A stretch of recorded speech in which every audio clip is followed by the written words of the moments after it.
E se a União Soviética nunca tivesse sentido o peso de Joseph Stalin? E se o homem que moldou um império de ferro jamais tivesse segurado as rédeas do poder? Imagine um século XX em que o medo das purgas, dos gulags e da vigilância onipresente jamais tivesse sufocado milhões. Mas será que um mundo sem Stalin seria realmente mais seguro? Ou apenas um terreno fértil para um caos ainda mais profundo? Cada respiração da história parece tremer com essa pergunta, porque sem Stalin, as engrenagens do destino poderiam ter girado em direções ainda mais sombrias. Quem teria guiado a jovem União Soviética depois da morte de Lenin? E o que aconteceria quando o fascismo, em plena ascensão na Europa, encontrasse uma URSS sem um líder de punho cerrado? Se você também deseja explorar os segredos do EC, inscreva-se agora no canal. Aqui cada vídeo é uma viagem a um universo paralelo da história, onde nada é impossível. Em 1924, a morte de Vladimir Lenin deixou um vazio perigoso no coração da Revolução. A União Soviética ainda era um experimento frágil, um estado imenso que tentava sobreviver à guerra civil, à fome e ao isolamento internacional. Foi nesse terreno instável que Stalin, um ex-seminarista da Geórgia, teceu sua teia de alianças, manobras políticas e medo. Ele derrotou adversários como Trotsky, Kamenev e Zinoviev, consolidando um poder absoluto. Sob seu comando, a URSS se transformou em uma máquina industrial e militar, mas a um preço inimaginável. Milhões morreram em expurgos, deportações e fomes planejadas. Essa é a história que conhecemos. O punho de ferro que manteve a União Soviética unida, a qualquer custo. Mas, e se tudo tivesse sido diferente?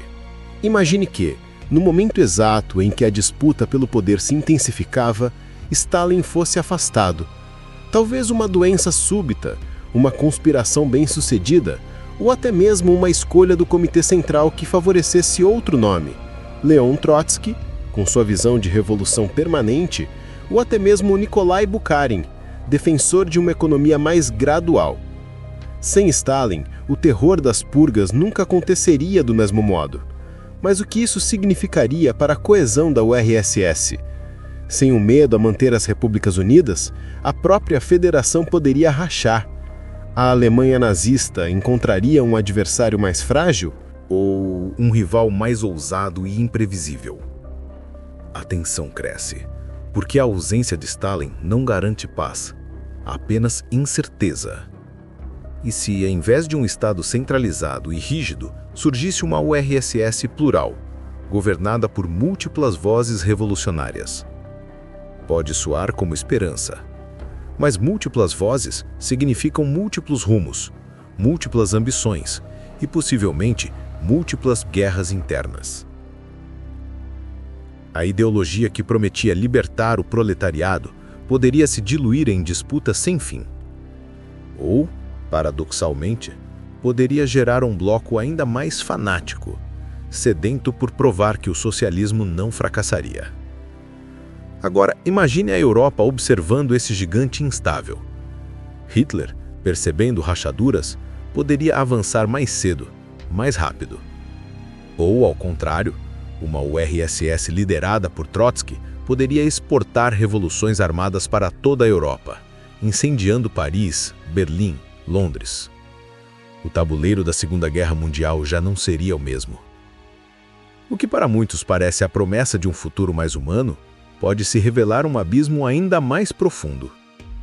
A ausência de Stalin não é apenas a falta de um homem. É o nascimento de um futuro imprevisível, onde cada escolha abre uma nova ferida na história. Mas essa é apenas a primeira rachadura na muralha do destino. E quando as alianças se romperem e as potências estrangeiras começarem a falejar fraqueza, quem protegerá a chama da revolução? No próximo capítulo, mergulharemos nas primeiras batalhas políticas desse universo alternativo, onde a luta pelo poder não tem um tirano absoluto, mas sim múltiplos pretendentes armados de ambição e medo. O ano é 1924. Lenin está morto. As ruas de Moscou ainda cheiram a pólvora, suor e medo. Mas desta vez não há um Stalin à espreita para assumir o trono de ferro. Quem ousará preencher esse vácuo? Cada corredor do Kremlin ecoa conspirações. Cada olhar é um cálculo. E a pergunta se arrasta como um sussurro gélido. Quem controlará a revolução agora? Sem Stalin, o destino da URSS é uma peça de xadrez com todas as jogadas abertas. E cada movimento pode ser o último. Na história real, Stalin foi mestre em paciência. Usou cargos estratégicos, como secretário-geral, para nomear aliados, manipular rivais e isolar Trotsky, e finalmente consolidar um poder que parecia inevitável. Mas aqui, nessa realidade paralela, o Comitê Central não escolhe o homem de aço. Rumores de doença, talvez uma acusação precoce de autoritarismo, talvez a influência de velhos bolcheviques, o resultado é o mesmo. Stalin é afastado antes que possa fincar raízes. Sem ele, as facções se multiplicam. Trotskistas pedem revolução mundial imediata. Bukharin defende uma transição mais lenta, preservando camponeses e evitando o terror. Zinoviev e Kamenev manobram para manter o poder em Leningrado. Nenhum nome é forte o bastante para unificar o colosso soviético. O povo, cansado de guerra e fome, observa de longe. Operários, soldados, camponeses, todos sentem o cheiro de instabilidade. Os exércitos brancos, derrotados, ainda conspiram nas sombras. Potências estrangeiras, França, Grã-Bretanha, Japão, avaliam se é hora de esmagar a jovem república. E Trotsky?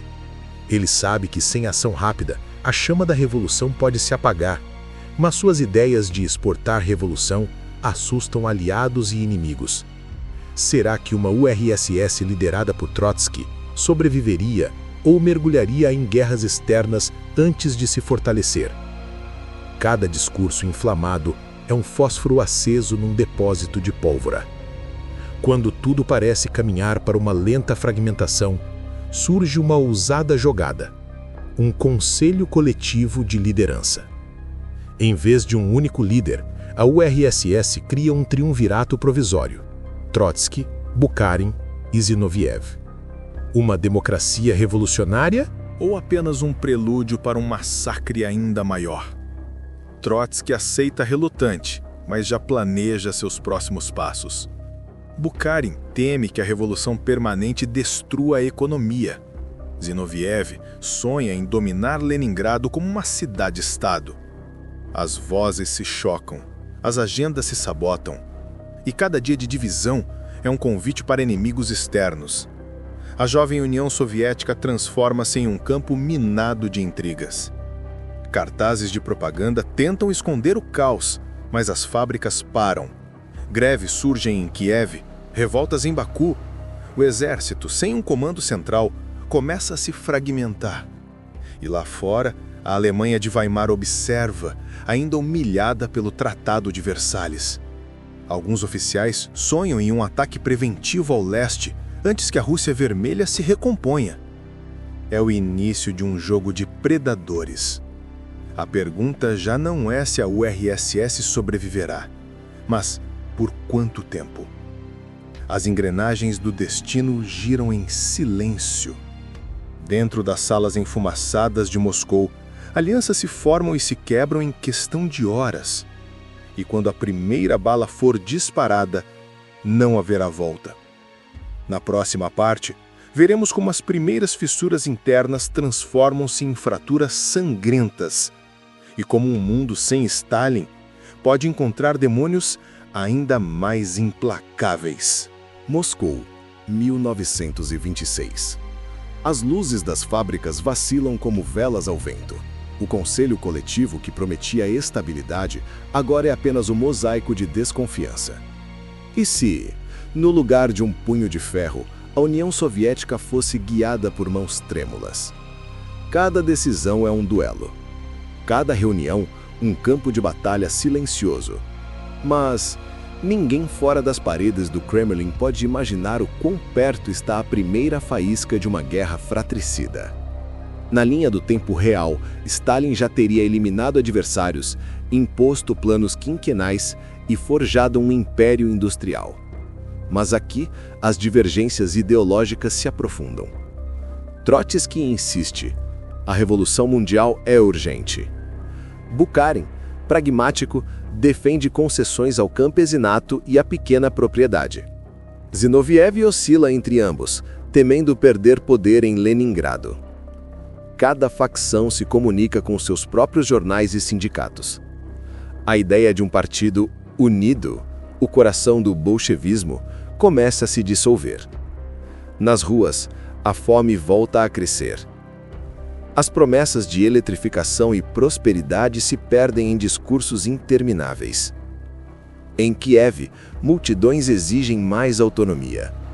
Na Geórgia, sussurros de independência se transformam em marchas.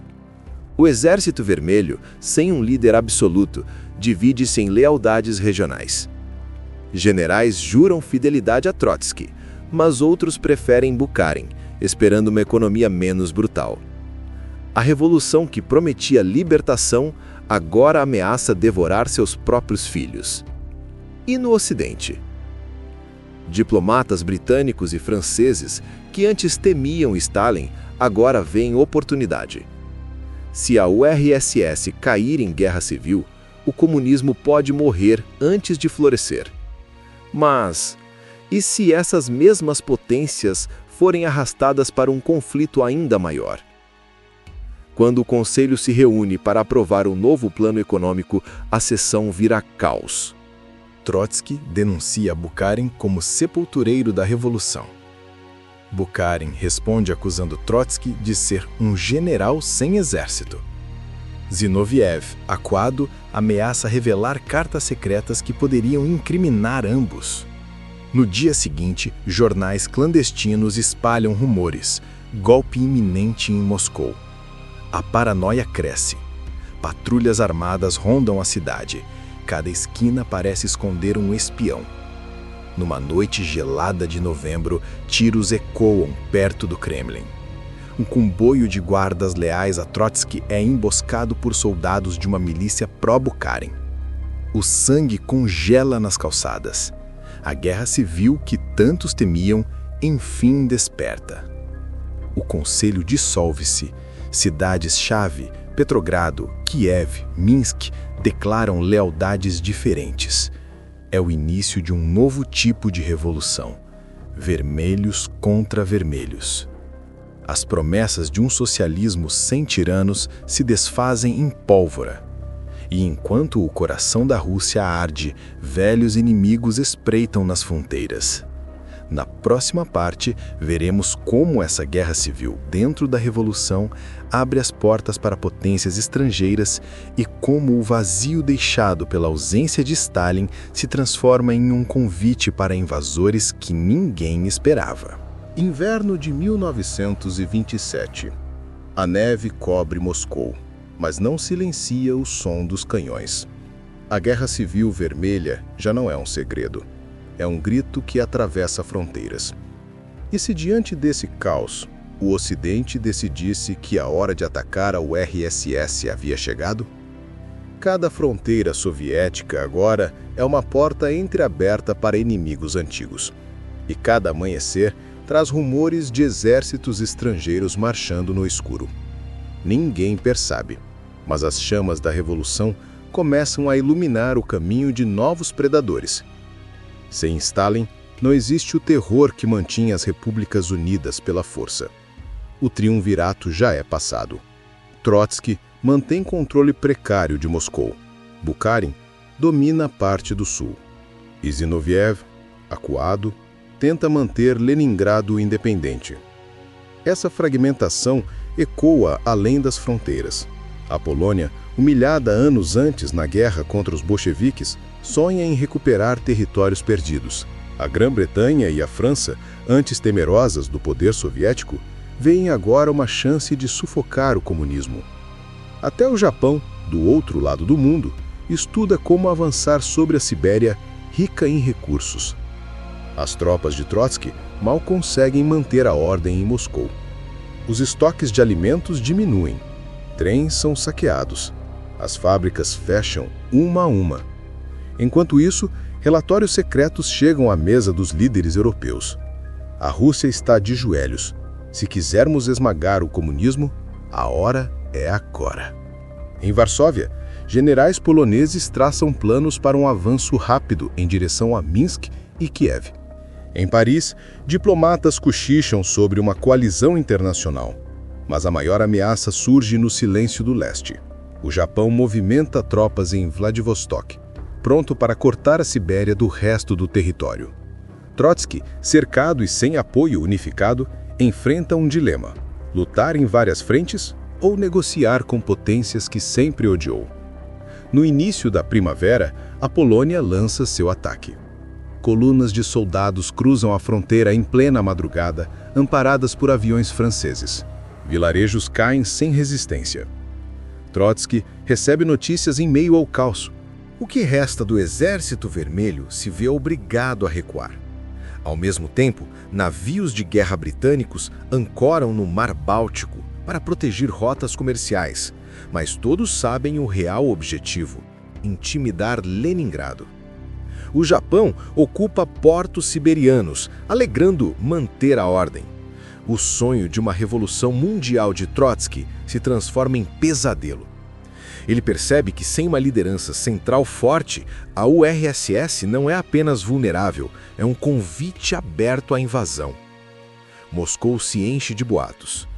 As potências querem dividir a Rússia como fizeram com a China. O socialismo vai morrer antes de amadurecer. Trotsky, desesperado, ordena a mobilização geral. Mas seus comandantes, leais a facções rivais, hesitam. Bukharin vê na invasão estrangeira uma chance de se fortalecer. Se Moscou cair, ele pode negociar sua própria república. E enquanto cada líder pensa em si, colunas de tanques poloneses avançam para Smolensk. A cidade, outrora símbolo de resistência, queima sob um céu vermelho. O colosso soviético, que na história real resistiria ao nazismo, agora se fragmenta diante de inimigos por todos os lados.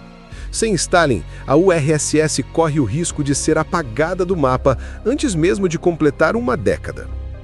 Na próxima parte, veremos como as potências estrangeiras disputam os despojos da Rússia e como um ato inesperado de desespero pode mudar, mais uma vez, o curso dessa história alternativa. Verão de 1928. A Rússia vermelha sangra em silêncio. Poloneses marcham rumo a Smolensk. Japoneses fincam bandeiras na Sibéria e navios britânicos vigiam o Báltico. E se o maior país do mundo fosse decomposto em pedaços como uma carcaça diante de lobos famintos? O mapa que um dia mostrava a União Soviética agora parece um quebra-cabeças sendo rearranjado por mãos estrangeiras. Mas cada nova fronteira desenhada à caneta é também uma ferida aberta, e cada ferida sangra revolta.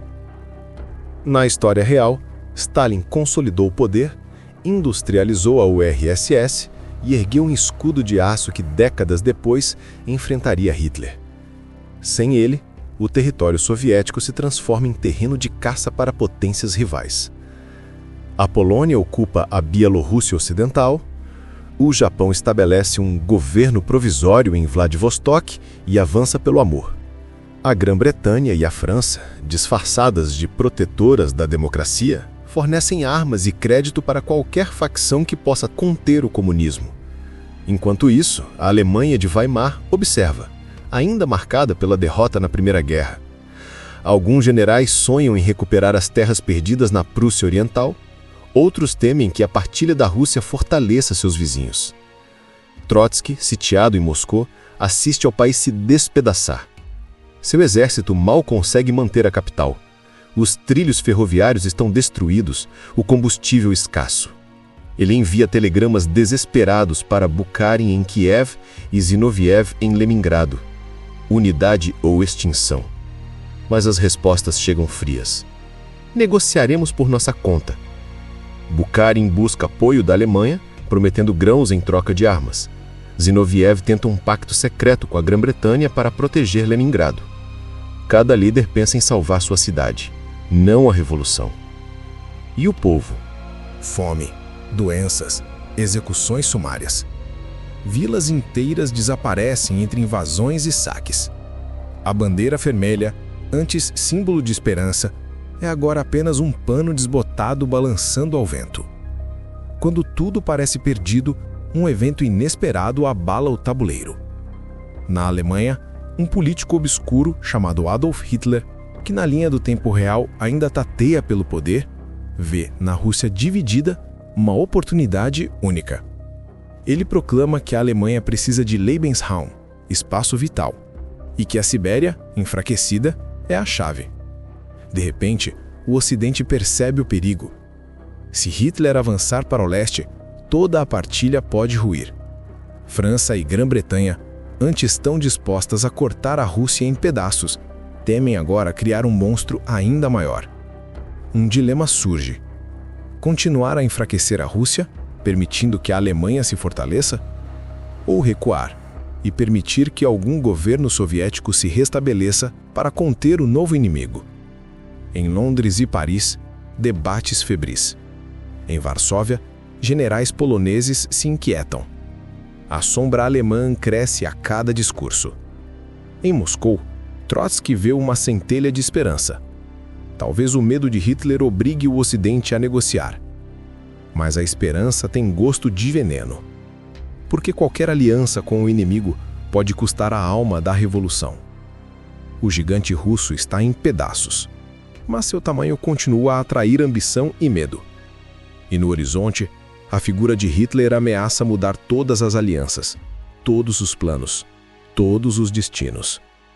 Na próxima parte, veremos como a ascensão do nazismo, diante de uma Rússia fragmentada, transforma a Europa e como a ausência de Stalin abre caminho para uma guerra que ninguém jamais imaginou. Berlim, 1930. As ruas ecoam discursos inflamados de um homem que se autoproclama salvador da Alemanha, Adolf Hitler. Mas neste mundo em que a União Soviética é apenas uma colcha de retalhos, suas palavras ganham uma força ainda maior. E se a Rússia dividida se tornasse o convite perfeito para o Império Nazista muito antes do que conhecemos? Cada proclamação de espaço vital soa agora como um trovão que antecipa a tempestade. Enquanto o Ocidente se diverte com a partilha da Rússia, ninguém percebe que o verdadeiro predador já se prepara para o salto. Na história real, a crise econômica e a humilhação do Tratado de Versalhes alimentaram a ascensão do nazismo. Mas aqui, a fragilidade russa acelera tudo. A Alemanha vê no leste um banquete: terras férteis, recursos minerais, fronteiras indefesas. E sem uma URSS coesa, a ideia de conquistar o Oriente deixa de ser devaneio. Torna-se um plano militar. Polônia e França, antes confiantes em seus ganhos, começam a temer a velocidade da reconfiguração. Um império nazista que se estenda da Renânia aos Urais é um pesadelo que ninguém calculou. Em Moscou, Trotsky resiste como um animal encurralado. Ele recebe relatórios de movimentos de tropas alemãs na fronteira polonesa. O Ocidente, que antes financiava invasões, agora envia mensagens ambíguas. Precisamos conversar. Bukharin, em Kiev, percebe o perigo e ironicamente sugere um pacto de defesa com Trotsky. Zinoviev, em Leningrado, teme ser o primeiro a cair se a Alemanha cruzar o Báltico. Mas velhas feridas não cicatrizam facilmente. Desconfiança, traições, egos, todos os ingredientes para o fracasso. Enquanto os soviéticos discutem, Hitler treina.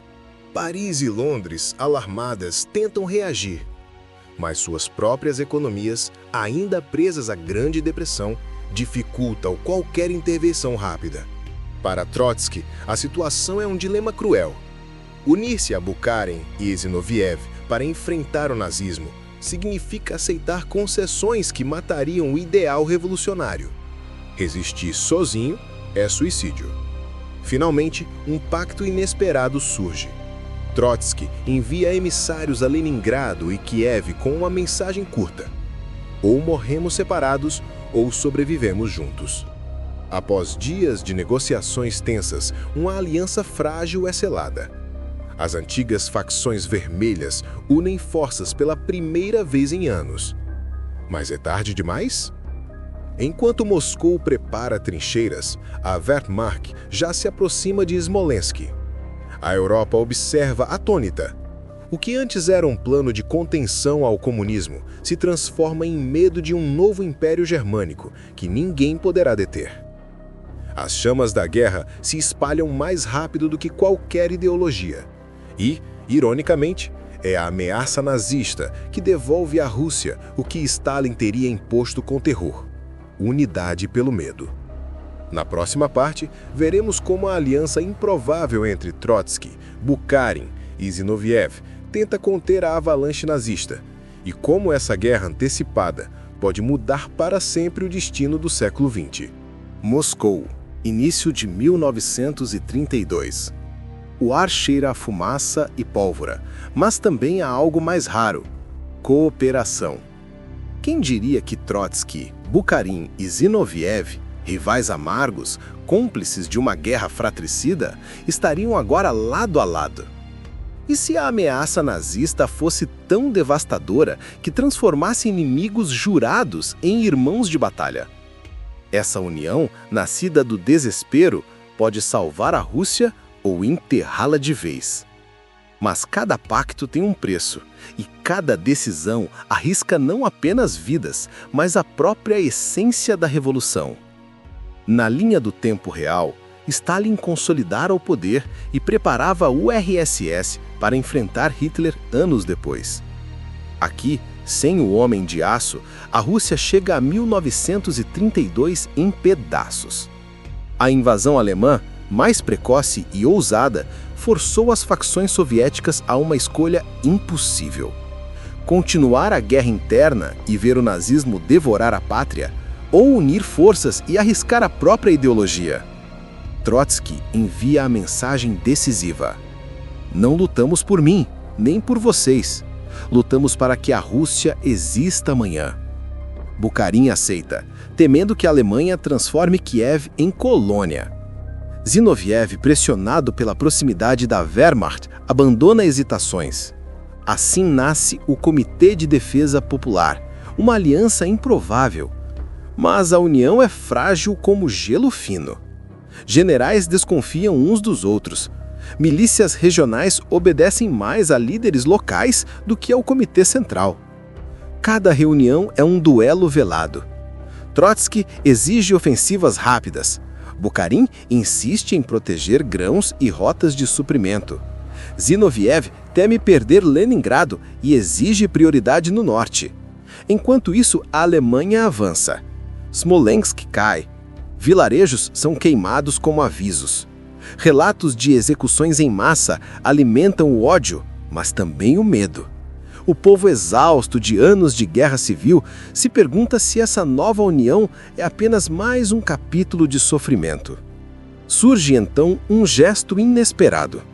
Trotsky, sempre o orador inflamado, propõe algo que jamais ousara antes: uma mobilização popular total, oferecendo liberdade política limitada em troca de lealdade militar. Sovietes locais criam voz. Comitês de trabalhadores e camponeses participem das estratégias de defesa. É um socialismo em armas, diferente do centralismo que Stalin queria imposto. E, surpreendentemente, funciona. Milhares de voluntários se alistam, não por medo, mas por um vislumbre de participação real. Essa nova energia muda o curso das batalhas iniciais. Em Briansk, milícias camponesas retardam o avanço alemão. Em Leningrado, cidadãos transformam fábricas em fortalezas. No auge do inverno, uma contraofensiva surpreende a Wehrmacht. Trens blindados, improvisados, rompem linhas de suprimento alemães. As tropas de Hitler, acostumadas a vitórias fáceis, encontram um inimigo que não apenas luta, mas acredita. A Europa observa, perplexa. França e Reino Unido, antes cúmplices da desintegração soviética, começam a enviar discretos carregamentos de armas, temendo um império nazista sem rival. mas a vitória tem sabor agridoce. Para manter a resistência, Trotsky e seus aliados cedem mais poder aos comitês locais, criando um mosaico de governos que poderá ser impossível de reunir após a guerra. O inimigo externo trouxe unidade, mas a semente da fragmentação permanece. Se a Alemanha for derrotada, quem deterá as ambições dos próprios líderes soviéticos? E quando as armas silenciarem, que tipo de Rússia surgirá das cinzas? Uma federação livre ou um novo labirinto de ditaduras? Na próxima e última parte, veremos o desfecho dessa guerra antecipada e o preço final de um mundo onde Stalin jamais governou a URSS. Primavera de 1934. A neve começa a derreter, revelando campos encharcados de sangue. O avanço nazista, que parecia imparável, enfim encontra seu limite. E se neste mundo sem Stalin, a vitória russa chegasse não pelo terror de um homem, mas pela força desesperada de um povo? Mas toda vitória cobra um preço. E cada decisão tomada agora definirá se a Rússia renascerá ou se despedaçará para sempre. A contraofensiva conjunta de Moscou, Kiev e Leningrado surpreendeu a Alemanha. Linhas de suprimento alemãs foram cortadas, guerrilhas populares floresceram e a chegada tardia de apoio britânico e francês enfraqueceu a confiança de Hitler. O Reich Oriental recuou, mas não sem deixar cicatrizes profundas. Na história real, Stalin usaria a vitória para consolidar um regime de ferro. Aqui não existe um único vencedor, apenas uma coalizão de sobreviventes. Trotsky, Bukharin e Zinoviev emergem como heróis, mas também como rivais de um futuro incerto. A guerra externa pode estar quase ganha, mas a guerra interna apenas começa. Os comitês populares que surgiram como defesa contra o nazismo agora reivindicam autonomia permanente. Regiões inteiras, da Geórgia à Ucrânia, declaram que não aceitarão um novo centro autoritário. Trotsky sonha com uma federação socialista democrática, mas sabe que ideais não alimentam cidades destruídas. Bukharin propõe um retorno a uma economia de mercado controlada, temendo o colapso agrícola. Zinoviev quer transformar Leningrado em capital política, rivalizando com Moscou. Cada discurso público é aplaudido como promessa e temido como ameaça. Quando um congresso é convocado para decidir o futuro da nova União, ocorre um momento inesperado. Milhares de delegados, operários, camponeses, soldados exigem uma constituição que garanta liberdades regionais amplas. Não é mais o partido que dita as ordens, mas um país cansado de chefes. Trotsky, que sempre pregou a revolução permanente, percebe o paradoxo. Para manter vivo o socialismo, talvez seja necessário abrir mão do poder central. Bukharin hesita, temendo que uma federação tão solta se desintegre. Zinoviev conspira para que Leningrado lidere esse novo arranjo. O debate se arrasta entre aplausos, vaias e ameaças. Em um discurso que entra para a história, Trotsky sobe ao palco. A voz, marcada por anos de guerra, ressoa. A revolução não pertence a um homem, nem a um comitê. Pertence ao povo que sangrou por ela. Se tentarmos governar como tiranos, seremos apenas novos czares. Silêncio absoluto. Depois, um rugido de aprovação. A proposta de uma federação soviética democrática é aprovada. Poderes locais, eleições regionais e representação popular se tornam lei. Não é um final perfeito. A economia continua em ruínas. Rivalidades persistem. Mas o espectro de um ditador absoluto, como Stalin teria sido, se afasta, ao menos por enquanto. A Europa observa, atônita. Uma Rússia que resistiu ao nazismo não por obediência cega, mas por participação coletiva, muda o equilíbrio do século XX. Sem Stalin, não há cortina de ferro como a conhecemos. Talvez a Segunda Guerra jamais ocorra em escala global. Ou talvez surjam novos conflitos, mais imprevisíveis. O futuro permanece incerto, mas uma verdade ecoa. Quando um único homem não decide o destino de milhões, a história se torna menos previsível e, paradoxalmente, mais humana. Se este mergulho em um universo alternativo fez você refletir sobre o poder, o acaso e as escolhas que moldam o mundo, deixe seu like e compartilhe este vídeo. Inscreva-se no canal para continuar explorando os segredos do EC, onde cada pergunta abre portas para novos futuros, porque a história, afinal, é o maior de todos os cenários possíveis.